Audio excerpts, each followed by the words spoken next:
श्री स्वामी समर्थ. भक्तांनो, अनेकदा अपार कष्ट करूनही घरात पैसा टिकत नाही. गरिबी किंवा पैशाची तंगी सतत जाणवत राहते किंवा डोक्यावर कर्जाचा डोंगर वाढत जातो. जर तुमच्यासोबतही असं घडत असेल तर निराश होऊ नका. कारण स्वामी म्हणतात, भिवू नकोस, मी तुझ्या पाठीशी आहे. आजच्या या व्हिडिओमध्ये आपण पाहणार आहोत की स्वामी समर्थांचे असे कोणकोणते अत्यंत सोपे आणि प्रभावशाली उपाय आहेत ज्यामुळे घरातील गरिबी कायमची दूर होईल आणि माता लक्ष्मीची कृपा प्राप्त होईल.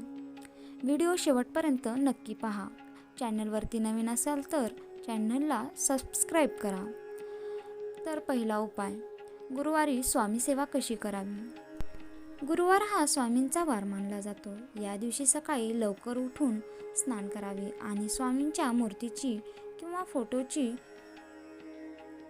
मनोभावे पूजा करावी.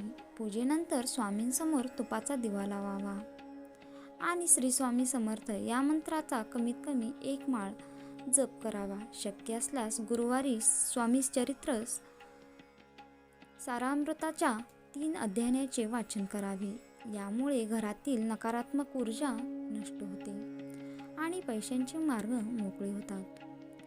दुसरा उपाय, संध्याकाळची आरती किंवा तारक मंत्र म्हणावा.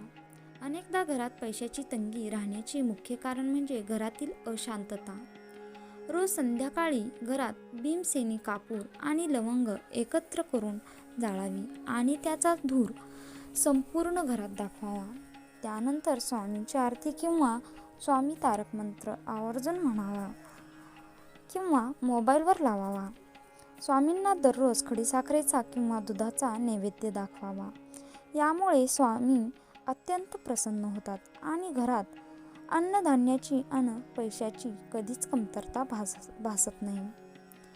तिसरा उपाय म्हणजे गुरुवारी गरिबांना दान करणे. स्वामी म्हणतात, गरिबांची आणि भुकेल्यांची सेवा करायला खूप आवडते. जर तुम्हाला आर्थिक चणचण भासत असेल तर प्रत्येक गुरुवारी तुमच्या क्षमतेनुसार कोणतीही गरजू व्यक्तीला अन्नदान करा आणि पिवळ्या रंगाच्या वस्तू दान करा. स्वामींच्या केंद्रात जाऊन थोडी सेवा करा. तुम्ही जितके इतरांना मदत कराल त्याच्या 1000 पट स्वामी तुम्हाला परत देतील. हा भक्तांचा अनुभव आहे.